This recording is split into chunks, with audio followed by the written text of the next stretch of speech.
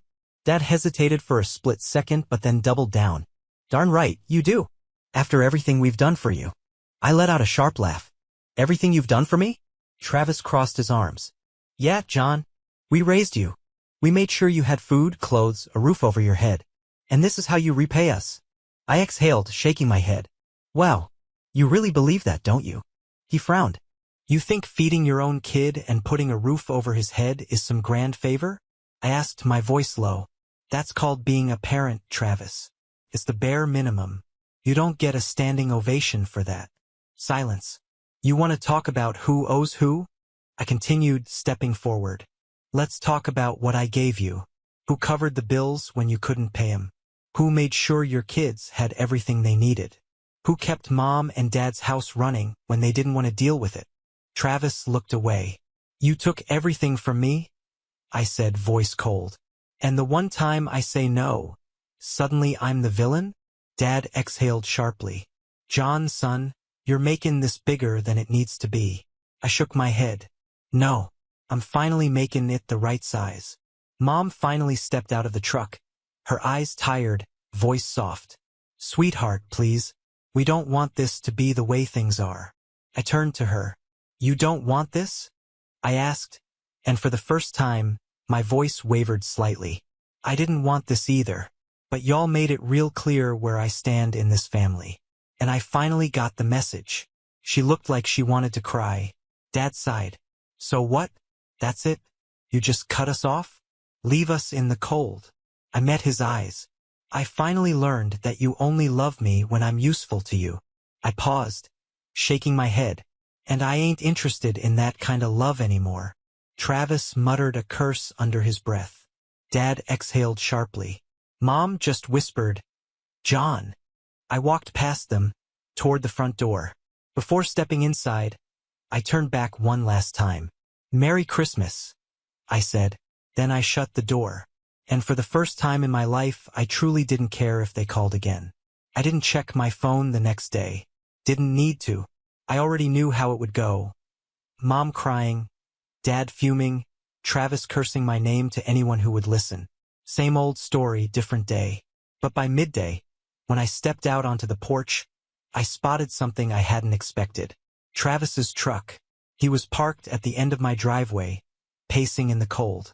Hands clenched into fists, breath coming out in sharp clouds, like he was working himself up for something. I sighed, grabbed my jacket, and walked toward him. You lost. Travis turned sharply, eyes wild. You think this is funny? I folded my arms. Depends. What part? He took a step closer, his whole body tense. You ruined my life. That almost made me laugh. Oh? And here I thought I just stopped paying for it. Travis clenched his teeth. You don't get it, do you? Kelly took the kids and went to stay with her parents. She said she's tired of the stress and needs space. She thinks I'm a screw-up, John. Because of you. I raised an eyebrow. Because of me? Or because she finally saw what I've been seeing my whole life? His face went red. I lost everything. And I lost years taking care of a grown man who never once said thank you. I shot back. Forgive me if I don't feel sorry for you. Travis was breathing hard, shoulders rising and falling like he wanted to fight me right there in the dirt. I tilted my head. Go on then, I said. Take a swing. See if that fixes your problems. For a second, I thought he actually would. His fists clenched so tight his knuckles turned white. But he didn't, because deep down he knew. He needed me more than I ever needed him. His shoulders sagged. Just turn it back on, man, he muttered. Fix this. No. He looked up sharply. No. You heard me, I said. I'm done cleaning up your mess. His face twisted in frustration. We're family. I let out a short laugh. Funny how that only matters when you need something. Travis opened his mouth, then shut it. For the first time in his life, he didn't have a comeback. He just stood there, his anger shifting into something else. Panic, because this time he realized I wasn't bluffing. You don't mean this, he said, shaking his head.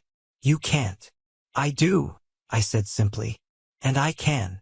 The wind picked up, biting through our coats.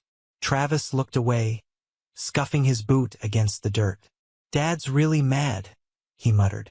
Mom won't stop crying. I exhaled through my nose. Not my problem anymore. His head snapped back up. It is your problem. You're the reason they're suffering. I scoffed. No, Travis. You are. You and Dad with your arrogance. Mom with her excuses. You're all real good at pointing fingers, but not one of you ever stopped to ask why I had to be the one keeping everything together in the first place. Travis ran a hand down his face, his frustration boiling over. Fine. You want me to say it? You were the responsible one. The one who worked hard. The one who actually had money. That's why it was your job to help. I narrowed my eyes. No, Travis. That's why it was easier to dump it on me. Doesn't mean it was right. Silence. The weight of my words seemed to hit him then. His breathing slowed. His shoulders dropped. He knew I was right. Finally, he let out a bitter laugh. You know, Dad always said you had a chip on your shoulder. That you were jealous of me. I huffed a quiet laugh. Jealous of what? The handouts? The constant failures? The way Mom and Dad treated you like the second coming of Christ, no matter how bad you screwed up. Travis flinched. I shook my head. Nah. I was never jealous of you, Travis. I pitied you. His jaw tightened. You really mean that? I do, I said. For a long moment, he just stood there, staring at me as if trying to recognize the brother he once knew. The one who always caved. Always forgave. Always took the fall. But that John was gone. Finally, he exhaled and took a step back. Fine, he muttered. You want to do this? You want to walk away? Already did. Travis looked like he wanted to say more, but instead, he just shook his head, turned, and climbed into his truck. The tires kicked up dirt as he peeled out, disappearing down the road.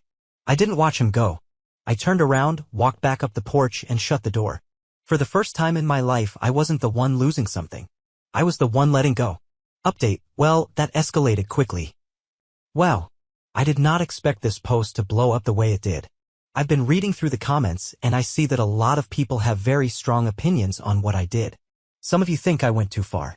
Some think I did exactly what needed to be done. And some of you think I'm the worst person to ever walk the earth. So let's address some of the biggest comments I've seen. You left your own parents to freeze? What kind of person does that? Alright, let's get one thing straight, I didn't leave them to freeze. I turned off the power, yes. But their fireplace was working just fine, and they had plenty of blankets. No one was in danger.